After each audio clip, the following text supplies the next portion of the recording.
Bom dia, então, mais uma vez, meus amados irmãos. Hoje nós vamos continuar aqui a nossa saga pela carta de Tiago. Então, pode abrir a sua Bíblia em Tiago, capítulo 2. Tamara, ontem nós tivemos um evento aqui e a versão que está aí não é a NVT. Bota de novo na NVT, por favor. Tiago, capítulo 2. Eu vou ler a partir do versículo 14.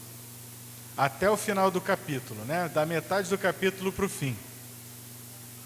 Vamos recapitular o que rolou aqui em Tiago, né? O capítulo 1, ele fecha no versículo 27, falando da verdadeira religião, que a verdadeira religião, que é aceita por Deus, é ajudar os órfãos e as viúvas nas suas necessidades e não se deixar tocar pelo mal. Isso é Tiago 1, 27. Do capítulo 2, quando começa o capítulo 2, lembra que ele veio lá da verdadeira religião. E ele começa então, a partir dessa ideia, a desdobrar a ideia da verdadeira religião, como falamos no outro domingo, que é a questão de uma pessoa que tem pratica uma verdadeira adoração, uma verdadeira religião diante de Deus, e que, sendo assim, não vai fazer acepção de pessoas. Falamos sobre isso 2 domingos atrás. Do versículo 1 até o versículo 13 fala da questão da acepção de pessoas. A pessoa que chega muito bem arrumada, cheia de pompa e circunstância, por favor, senta aqui, fica aqui, sinta-se bem, sinta-se à vontade. Já o pobre que chega com sórdido vestido, diz a versão Almeida, esse termo é ótimo, sórdido vestido, você diz, fica em pé, fica aí mesmo, sai daqui, sai de perto de mim. Não, isso não pode acontecer. E se Tiago falou sobre a verdadeira religião e as suas marcas, agora ele vai mostrar, ele vai aprofundar um pouco mais a questão, falando da verdadeira fé. Meus irmãos, como tem gente que declara fé nesses nossos tempos, né?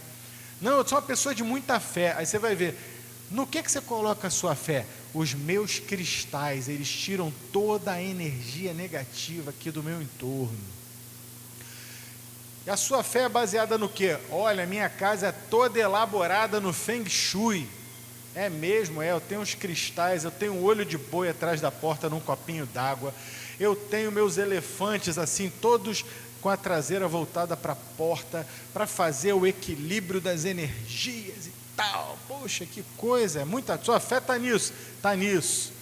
E você, eu tenho fé no espiritismo, Allan Kardec, que eu faço as minhas boas obras, eu alimento os pobres e tal, e com isso eu sei que eu vou morrer, mas eu vou evoluir, e aí, cada um coloca a sua fé em uma coisa diferente, ou seja, existe uma fé de acordo com a Bíblia, que é a fé verdadeira, e existem vários tipos de fé por aí. Todos acompanham? Mas temos um hino no cantor cristão que diz o quê? Em nada ponho a minha fé, senão no sacrifício remidor do Senhor que morreu na cruz. Vamos ler. A verdadeira fé. A fé sem obras é morta, já diz o título aqui.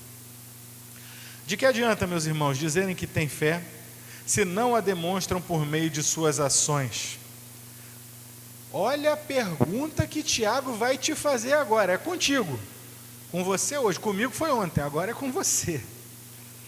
Acaso esse tipo de fé pode salvar alguém? A resposta está implícita. É não, é uma pergunta retórica, ela já tem uma resposta. É um não grandão. Uma fé sem obras não pode salvar ninguém. Ou melhor, eu vou inverter. Melhor seria ter dito, uma fé sem obras não evidencia a salvação de alguém. Porque uma fé que não faz nada de bom. Como é que Tiago terminou? Por isso que eu comecei assim. Como terminou o capítulo 1? Capítulo 1, versículo 27. A verdadeira religião é, 2 pontos. Ajudar, socorrer. Olha aí os verbos. Socorrer, ajudar os órfãos e as viúvas. Isso é obra. E não se deixar tocar pelo mal.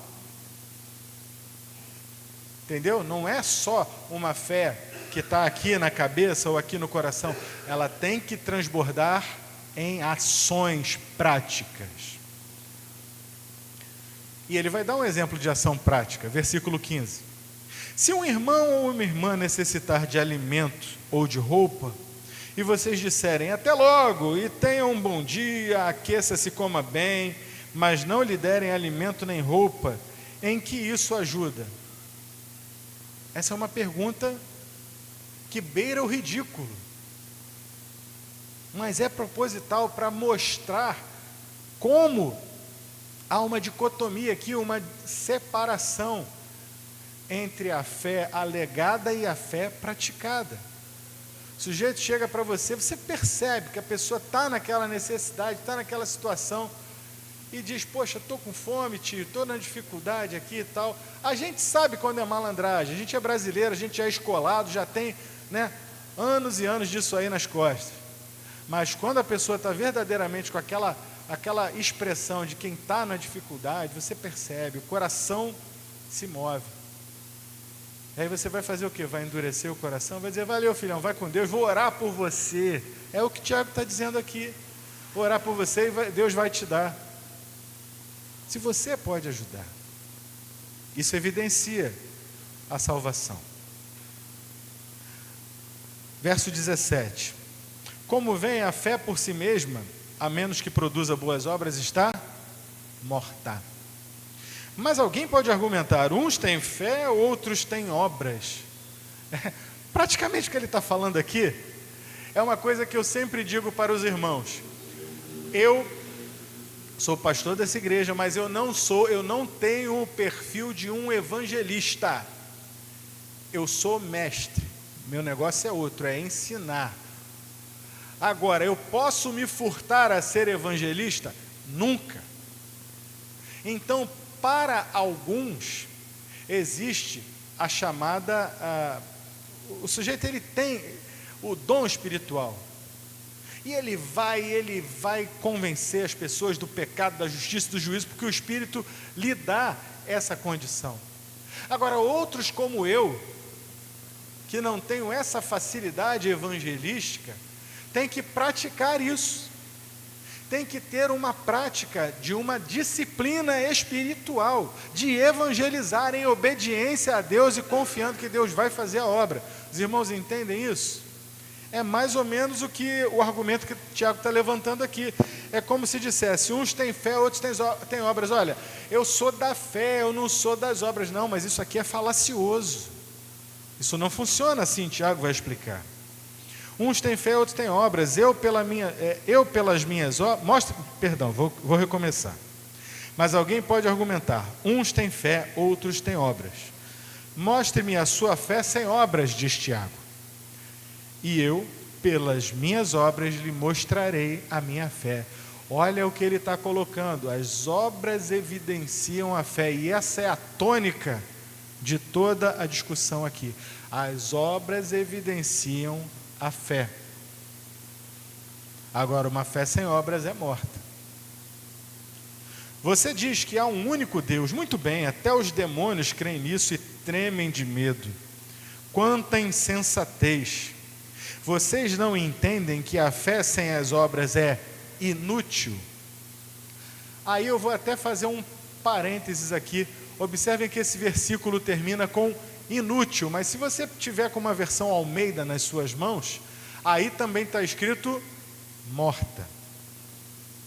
Ponto para NVT nessa tradução, porque a palavra morta que nós lemos antes, nos versículos anteriores, é morta mesmo, necra, mas aqui a palavra é outra, é vazia, é uma fé vazia, inútil. Não lembram que nosso antepassado Abraão foi declarado justo por suas ações quando ofereceu seu filho Isaque sobre o altar?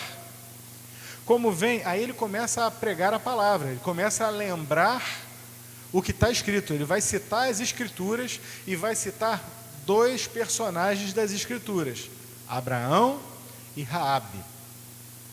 Nosso pai Abraão foi declarado justo por suas ações quando ofereceu seu filho Isaque sobre o altar. Como vem?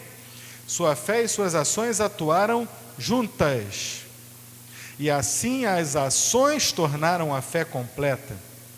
E aconteceu exatamente como as Escrituras dizem. Abraão creu em Deus e assim foi considerado justo. Ele até foi chamado amigo de Deus. Vejam que somos declarados justos pelo que fazemos e não apenas pela fé. Guarda essa frase, não apenas pela fé, porque ela parece conter aí alguma espécie de contradição, mas não há contradição. Raabe, outro exemplo que ele vai dar. Raabe, a prostituta, é outro exemplo. Ela foi declarada justa por causa de suas ações, quando escondeu os mensageiros e os fez sair em segurança por um caminho diferente. Assim como o corpo sem fôlego, a palavra fôlego no Novo Testamento e no Antigo Testamento é a mesma palavra para espírito. O fôlego da vida significa o espírito. O corpo sem o espírito está morto. Também a fé sem as obras está morta. Senhor, fala conosco, nos alimenta, em nome do Senhor Jesus, por quem oramos. Amém. Comecei a minha palavra aqui dizendo que lá em Tiago capítulo 1, versículo 27, ele vai falar sobre a verdadeira religião. E tudo que ele vem abrangendo desde então diz respeito a essa verdadeira religião. E hoje a gente chega na apoteose da fé. Vamos demonstrar agora qual é a verdadeira fé, como corolário da verdadeira religião. O autor sagrado nos afirma de maneira categórica que é impossível. É impossível descolar, dissociar a fé e ação. A fé necessariamente vai redundar em ações práticas. O assunto é tão sério, mas tão sério que ele põe em dúvida a salvação de quem não produz boas obras. Aliás, o que foi que o Senhor Jesus falou? Pelos frutos. Se o sujeito não dá fruto, percebe? Se o fruto é mau, você já sabe. Bom, a árvore má não pode dar frutos bons. Agora, se o sujeito aparentemente é bom, é salvo, e não produz frutos de quem é salvo, como eu sempre brinco aqui, algo de errado não está certo. Ele põe em dúvida a salvação de alguém que afirma ter fé em Deus, mas não produz obras dignas de alguém que serve a Deus. Acabamos de ler isso no versículo 14. E ele categoricamente, como acabamos de ver, afirma que uma fé que não produz obras, no versículo 16, é morta, necros, e inútil. Inútil, a palavra é kene, que é vazia. Ou seja, no final, no último versículo, no versículo 26, ele vai entregar a ideia completa. Assim como o corpo vazio de espírito está morto, assim a fé vazia de ações está igualmente morta. De que adianta? O sujeito tem um AVC ali na rua agora, uma parada cardíaca, e cai mortinho ali, pum. E você olha e diz assim, está aqui um corpo, poxa, mas está quentinho, está perfeito, tem aqui o cabelo, o rosto, o corpo, não falta nenhum pedaço. Daqui a pouco ele levanta. Vai levantar? Só porque está inteiro? Não. Está faltando o quê? O principal. Está faltando o que liga o corpo, o que faz o corpo funcionar, que é a alma, o espírito. Você olha um carro muito bonito ali na rua e diz, rapaz, que carro bonito, quero comprar, quer comprar? Aí o sujeito vai e te vende. Você vai, paga, pega a chave e o vendedor sai correndo. Ué, o que houve que esse cara saiu correndo? Você vira a chave e o carro não liga. Ué, o que esse carro não está ligando? Abre o capô, surpresa, cadê o motor? Você vai fazer o que com o carro? Um carro sem motor está morto. É a mesma coisa com a gente. A fé sem as obras é um carro sem motor, é um corpo morto. Para reforçar essa ideia da morte espiritual de quem aparenta a vida, guarda esse termo, morte espiritual de quem aparenta ou alega ter vida, porque nós vamos até o Apocalipse com essa ideia daqui a pouco. Então, para reforçar tudo que o Tiago está ensinando aqui, ele vai lançar a mão de 2 exemplos bíblicos.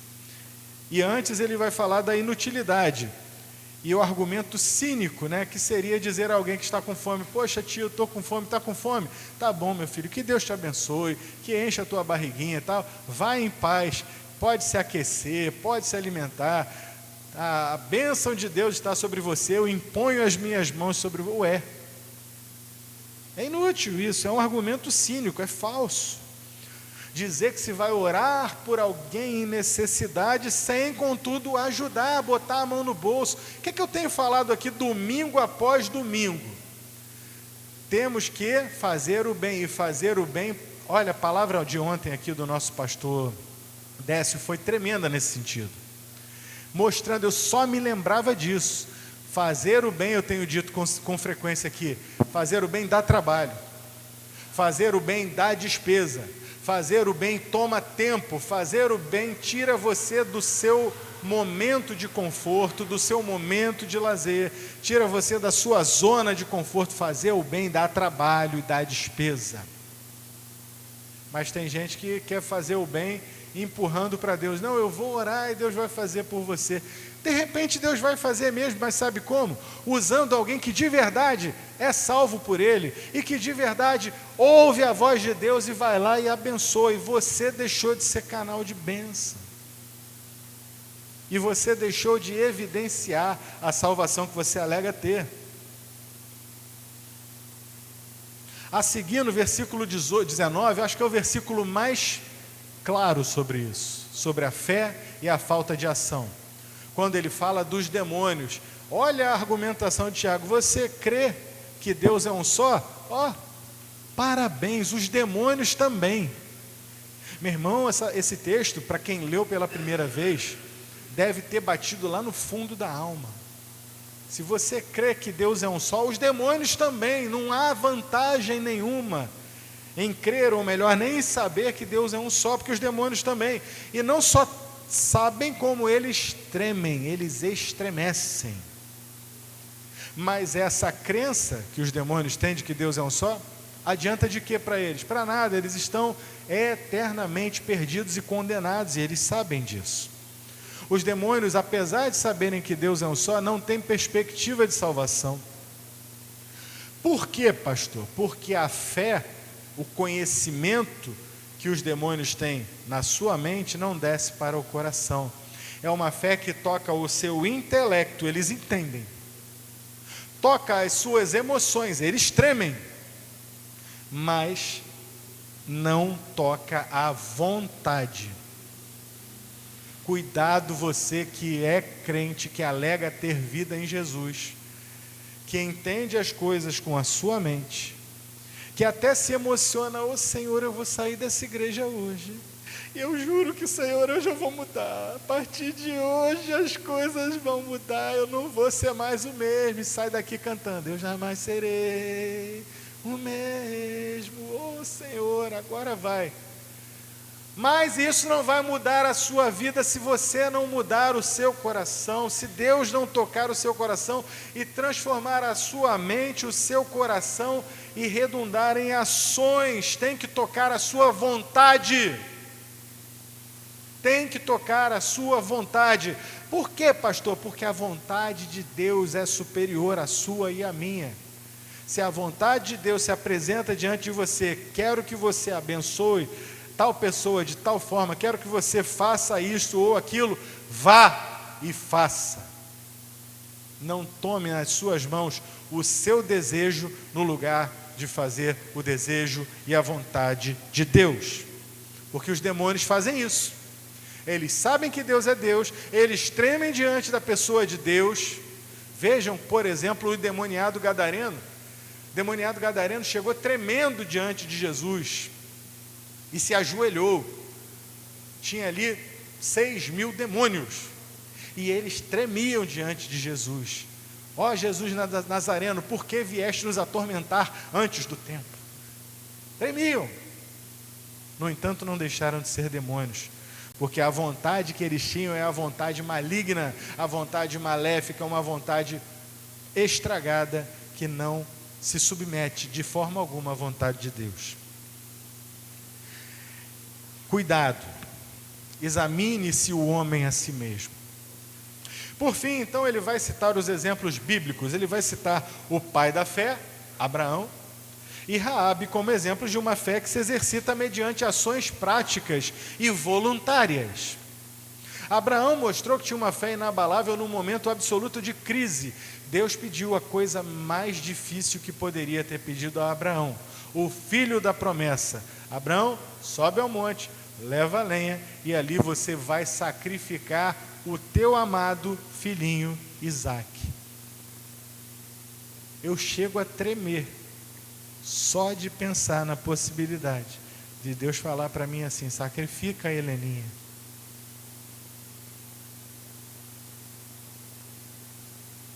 Parece brincadeira quando a gente lê a história dos outros, mas quando a gente coloca na perspectiva do que é para temer e tremer, meus irmãos. E Abraão passou nessa prova. Abraão creu em Deus, creu de forma maravilhosa e perfeita. A tua fé tem chegado perto disso? Ou a minha? Abraão ia oferecer Isaque, ele só não ofereceu Isaque porque foi impedido por um anjo do Senhor. Porque Isaque, no coração de Abraão, já estava sacrificado, não ia ter volta. Depois, nós vamos muito depois, lá na carta aos Hebreus, nós vamos entender ainda uma outra faceta desta fé de Abraão. Porque Hebreus vai dizer que Abraão creu em Deus e ia sacrificar Isaque. Porque em seu coração, diz a carta aos Hebreus, Abraão creu que Deus tinha poder até mesmo para ressuscitar Isaque dos mortos. Mas lá em Gênesis, quando a gente lê, a gente não tem essa perspectiva. E Raabe fazia parte do povo da cidade de Jericó. Raabe era cananeia, vivia entre cananeus. A vida que ela conhecia era uma vida entre os cananeus, porque ela mesma era cananeia. Era uma vida de uma gente que cria em outros deuses, em deuses de ouro, de prata, de barro, de madeira, em vários deuses. Era a vida que Raabe tinha. Mas Raabe ouviu falar daquilo que o Senhor havia feito, e não foi outro dia, não foi semana passada, não. Deus havia feito 40 anos antes, lá no Egito, tirado o seu povo do Egito. Imagina, nós estamos aqui em 2025, ouvimos falar que lá em 1985, um povo distante foi tirado de uma terra distante por um Deus de mão poderosa. De 85 para cá, passou muita água debaixo da ponte, muita fofoca já rolou, e o povo falando: não, isso daí, rapaz, inventaram essa história, isso aí aconteceu, mas não aconteceu bem assim não, isso aí é tudo história.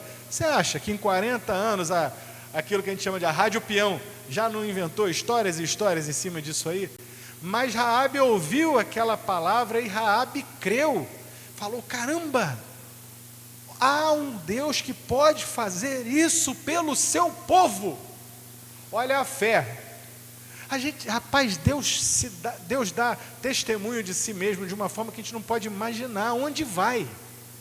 40 anos antes, o povo que estava lá em Jericó ouviu falar, e a fé já se manifestou no coração de uma, pelo menos, que era Raabe. E talvez desde o dia que ela ouviu falar, ela começou a acreditar: caramba, eu queria crer nesse Deus. Eu não vou além dizer que a Bíblia, porque a Bíblia não diz isso, mas me parece muito lógico que aquela semente tenha sido plantada no coração de Raabe desde que ela ouviu essa história. E agora, quando ela se vê de frente com os espias de Israel, ela tem a oportunidade de colocar aquela fé que já estava lá no coração dela em prática. E ela diz: eu vou receber vocês aqui, eu vou botar vocês em segurança na minha casa. E ela desce eles por uma corda feita de lençóis. Aqui na prisão aqui do Brasil, nas prisões aqui tem um nome essa corda, é Tereza, né? O prisioneiro faz a Tereza, amarra lá os lençóis e desce. Até isso tem nome no Brasil. O Brasil é outro patamar. Fez lá uma Tereza, os caras desceram, fugiram e chegaram lá em segurança para dar o relatório a Moisés. Então vejam o que a Josué. Olha eu aqui errando o texto bíblico. Raabe, ao acolher os espias e pedir para fazer parte daquele povo, ela mostrou fé, uma fé inabalável no Deus de Israel que tinha tirado seu povo do Egito há 40 anos atrás. Que coisa! O verso 24, ele vai falar de maneira muito clara, eu vou até reler o verso 24. Vejam que por causa de Raabe e por causa de Abraão, ele vai dizer, vejam que somos declarados justos pelo que fazemos e não apenas pela fé. E é aqui que eu falei para a gente ter cuidado com esse versículo, porque tirando do contexto fica parecendo, está vendo? Somos declarados justos pelo que fazemos e não apenas pela fé. E os pastores, vocês ficam aí, os evangélicos, dizendo que é pela fé, somente pela fé. Tem lá um princípio, sola fide, né? Dos 5 princípios, os 5 solas da reforma protestante. Isso aí está errado, porque está escrito na Bíblia, olha, não é somente pela fé, não. Não confunda uma coisa com a outra coisa. A fé salvadora, ela redunda em obras, mas as obras sem a fé também da mesma forma são mortas, não levam ninguém até Deus. É preciso que primeiro venha a fé e então ela se manifeste em obras. Uma fé alegada e não praticada não é fé. Já que falei da sola fide, da somente pela fé, vamos ler aqui um pedacinho, 2 pedacinhos da nossa declaração doutrinária da Convenção Batista Brasileira, que diz, decompõe o assunto em 2 itens. Primeiramente no item 5, salvação. A nossa declaração doutrinária vai dizer, a salvação é outorgada, é dada por Deus, ou seja, a salvação pertence ao Senhor e Ele dá. Como é que Ele dá a salvação? Pela sua graça, mediante arrependimento. O que é graça mesmo, meus irmãos? Favor imerecido. Então você pode fazer a obra que você quiser para merecer, que você não vai merecer a salvação, perfeito? Então é preciso entender antes de tudo isso, a salvação é outorgada pela graça, mediante arrependimento. O teu papel, o meu papel é arrepender o coração diante de Deus, arrependimento do Salvador, do pecador, e da sua fé em Jesus Cristo como o único Senhor e Salvador. Então, portanto, sim, a salvação é somente pela graça. E no item 6, eleição, a declaração doutrinária dos batistas diz, eleição é a escolha feita por Deus, a escolha feita por Deus, não por mim, por você. A gente fala errado, né? Você não quer aceitar Jesus? Não, é Jesus que me aceita, que aceita o meu arrependimento. É a escolha feita por Deus em Cristo desde a eternidade, de pessoas para a vida eterna, não por qualquer mérito. Olha, esse aqui vai ser salvo porque ele fez grandes obras, porque ele deu tudo que ele tinha para caridade, foi viver uma vida franciscana dos pés descalços. Não é isso. Não é por mérito, mas segundo a riqueza da graça de Deus. Ainda que baseada na soberania de Deus, a eleição, isso eu estou lendo ainda a declaração doutrinária, tá? Ainda que baseada na soberania de Deus, essa eleição está em perfeita consonância com o livre-arbítrio de cada um e de todos os homens. Ou seja, a proposta de salvação está posta, está vigente, está aberta, a porta da salvação está aberta. A cada vez que distribuímos um folheto, a cada vez que declaramos a palavra de Deus a alguém, a cada vez que saímos para evangelizar, a proposta de salvação está sendo colocada. Recebe quem quer, Quem se arrepende pela fé e recebe o Senhor Jesus como seu único e suficiente Salvador, aí sim, esse será salvo. Essa é a salvação, ela é dada por Deus. Ela é recebida somente pela fé. Amém, meus irmãos? Somente pela fé, não tem outro caminho. Portanto, temos aqui um princípio de que somente a fé em Jesus Cristo como Senhor e Salvador habilita o homem à salvação, somente pela fé. Mas então, como conciliar esse somente pela fé para receber a salvação com o que acabamos de ler, que parece haver aí uma contradição no verso 24, que diz aqui: somos declarados justos pelo que fazemos e não apenas pela fé, não somente pela fé. Bom, aí é preciso a gente fazer um apanhado geral da Bíblia para entender o que está sendo dito. Em diversas ocasiões encontraremos a palavra de Deus nos orientando a duas coisas: a deixar o mal, e todo mundo aqui entende, né, como funciona a questão de deixar o mal. Geralmente o crente, o evangélico, ele é raso, ele é muito raso quando fala em deixar o mal. Você deixou o mal, você se converteu a Jesus? Sim, eu me converti a Jesus. E você deixou o mal? Deixei o mal. O que você fazia? Eu bebia, eu fumava. É isso que é deixar o mal? Deixar o mal é deixar tudo aquilo que desagrada a Deus. Ah, poxa, mas beber e fumar não é ruim?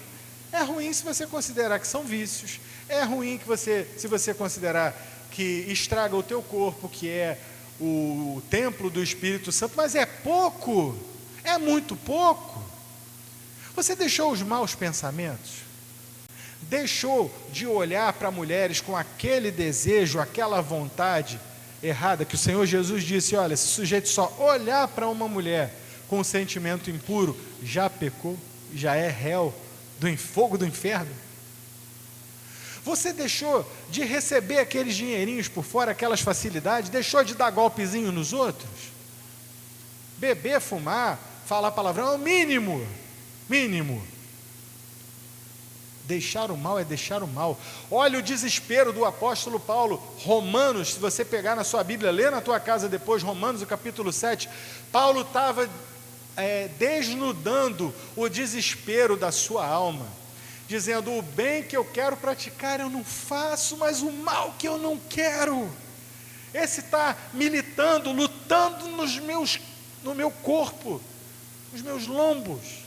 Paulo estava desesperado, porque até quando ele queria fazer o bem, ele tinha se proposto a fazer o bem. Eu estou vivendo isso hoje, de certa forma. Vocês sabem que eu estou aí desde novembro, né, nesse meu ritmo aí de emagrecimento, né, de dieta, de atenção. Estou mais vigilante do peso que os vigilantes do peso. Tô. Ontem quem estava aqui viu que eu saí completamente do script, zoei mesmo, comi pão, comi bolo, comi de tudo, só não tomei refrigerante sem ser zero, mas isso foi ontem, hoje não. Agora, na vida espiritual não dá para ser, é hoje, amanhã também, depois de amanhã também. Mas por que eu estou citando esse meu exemplo aqui? Eu estou citando pelo seguinte: dia desse, Letícia viu, eu nem me lembro onde foi, a gente estava em algum lugar, e tinha um negócio, não sei se era doce, se era salgado, que era assim para pegar, para comer. Eu já ia pegando, cheguei, eu fiz assim, Letícia viu, eu cheguei. Ela: o que foi? Eu: caramba, o costume, eu não estou fazendo isso há 3 meses na minha vida, mas eu já ia pegando naturalmente, é o costume, está entranhado. Você vê aquele bolinho, você diz doce de leite aqui, o bolinho, opa, sai para lá. Tem que ser ativo. Deixar o mal tem que ser assim, tem que estar ativo, tem que estar na atividade, meus irmãos, tem que estar. Agora, a outra face da moeda é complicada. Deixar o mal, a gente até muitas vezes fica de alerta, mas praticar o bem, vamos deixar aqui, vamos colocar da seguinte forma: deixar de praticar o mal, uma situação negativa, não faça.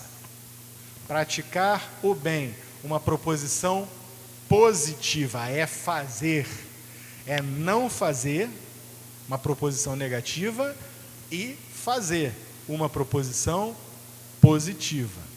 O que eu não vou fazer é difícil, mas eu estou em alerta.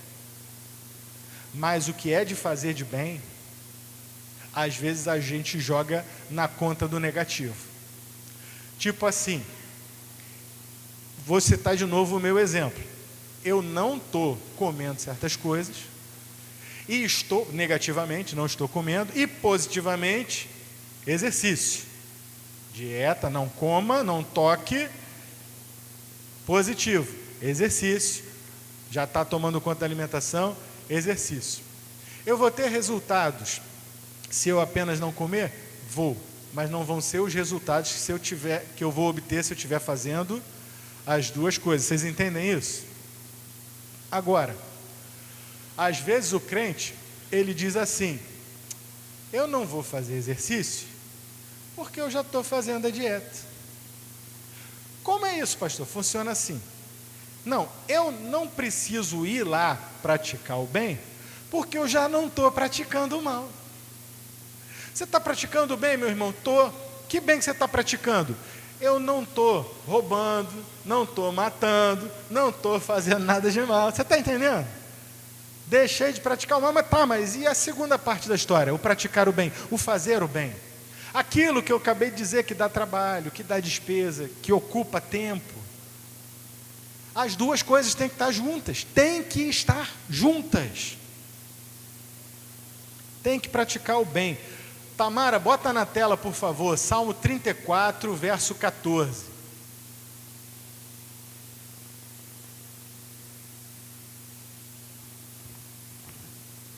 Salmo 34, verso 14.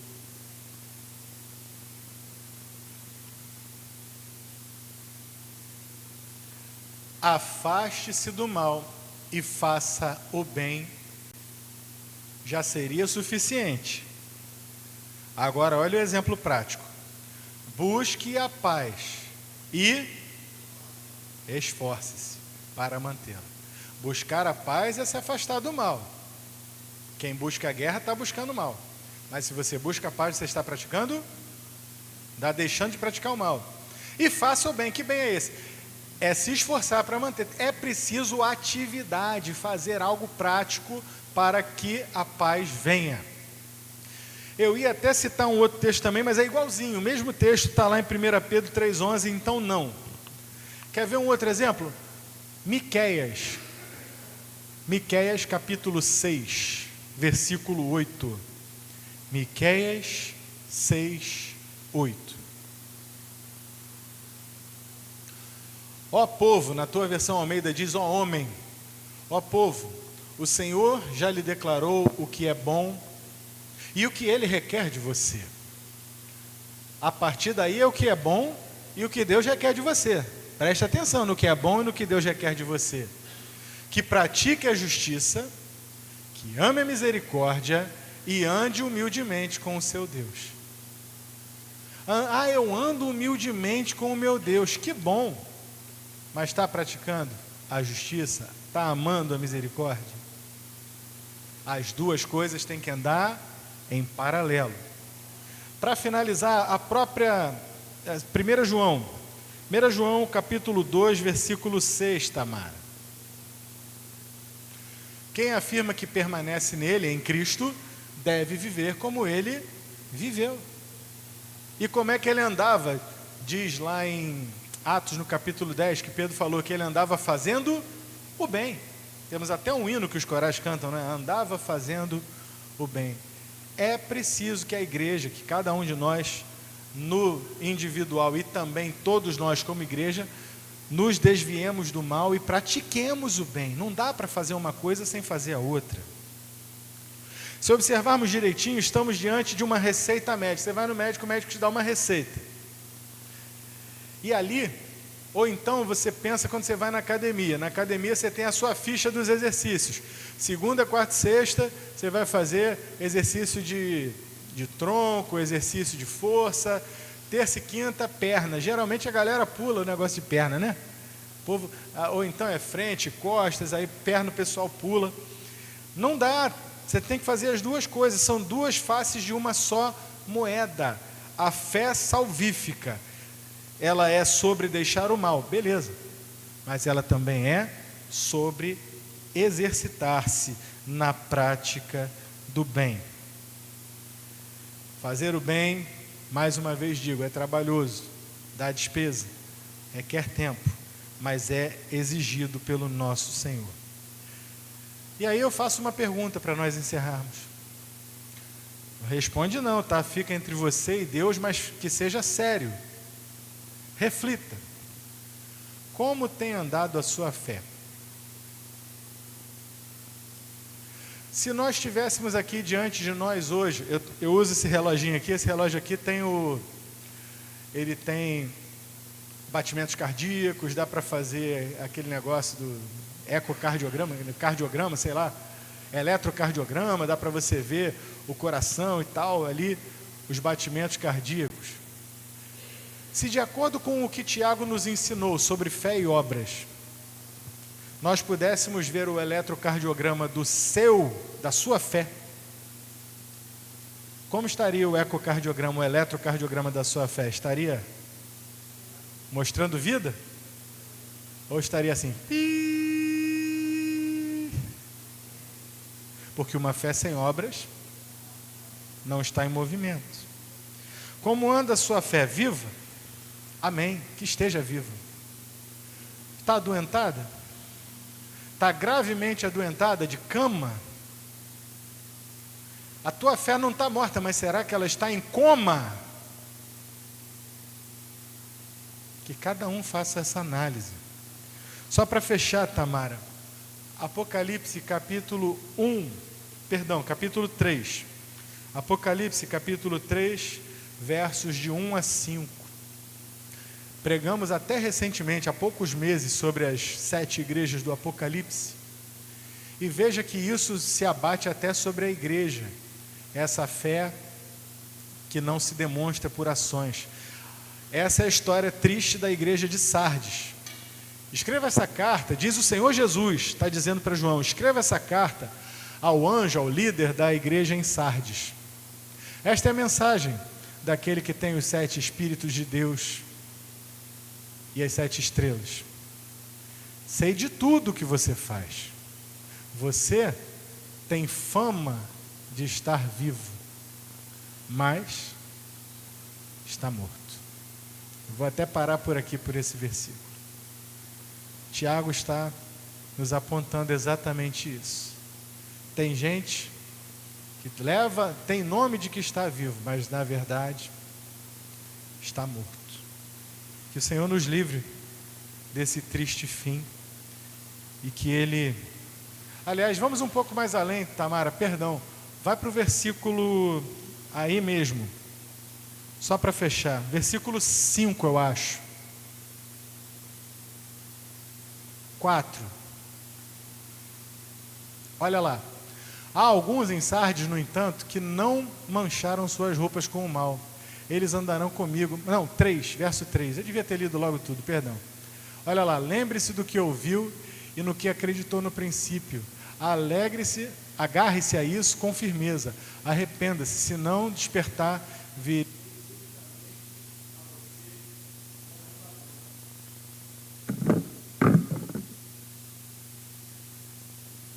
virei subitamente a você como um ladrão. Verso 2. Andei tanto, era o 2 que eu queria.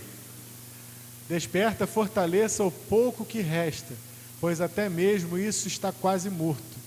Veja que suas ações não atendem aos requisitos de meu Deus. Veja, na tua Bíblia, Almeida está dizendo assim: torna a fortalecer o que estava para morrer.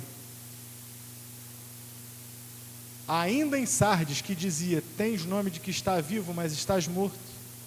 Havia algo que estava para morrer, mas que poderia ser restaurado e mantido em vida.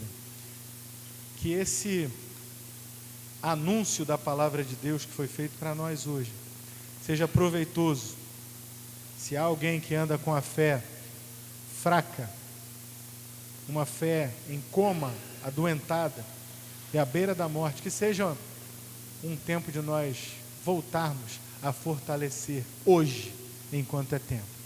Senhor, fala conosco, complementa essas palavras nos nossos corações, pelo Teu poder e pelo Teu Santo Espírito. Que essa igreja seja uma igreja que mostre a sua fé pelas suas ações e pelas suas obras, em nome do Senhor Jesus, por quem oramos. Amém.